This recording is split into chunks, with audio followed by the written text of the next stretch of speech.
નમસ્કાર મિત્રો, હું છું સંજય બ્લોગર નાનીથી અને તમે બધા જોઈ શકતા હશો કે આજનો માહોલ તો તમારા નાની ગામની અંદર બનાસકાંઠાની અંદર જોઈ લો વરસાદ બહુ આવે છે. જોઈ લો તળાવ પણ બહુ ભરાઈ ગયા છે. તળાવ નથી, ખેતર છે પણ તળાવ બહુ લાગે છે વરસાદ આવવાથી. પહેલાં બધું સૂકું હતું, અત્યારે પાણી ભરાઈ ગયું વરસાદ અને આજનો જ વરસાદ છે.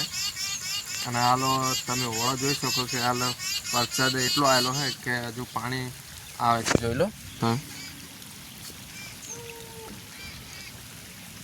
કે આ સાંજે 4-5 વાગ્યાના વચ્ચે વરસાદ આવેલો. હાલ 5 વાગી ગયા છે તો ત્યારનો વરસાદ છે. જોઈ લો તમે કે અત્યારનો માહોલ હાલ થોડો વરસાદ આવે છે. બાકી જોઈ લો બહુ મજા આવે એવું થઈ ગયું, ઠંડુ બહુ. જોઈ લો અને ખેતરની અંદર પાણી હવે જાય જ છે.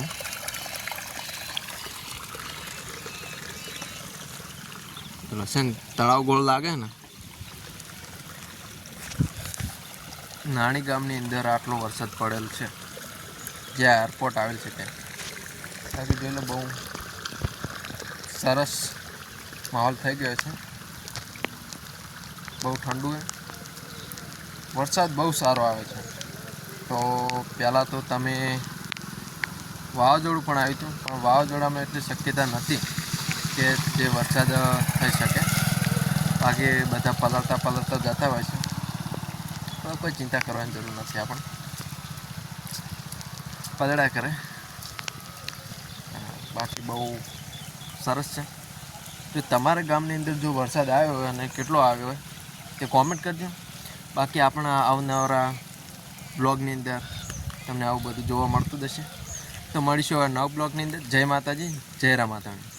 તો જોઈ લો એકવાર ફરી આ નજારો.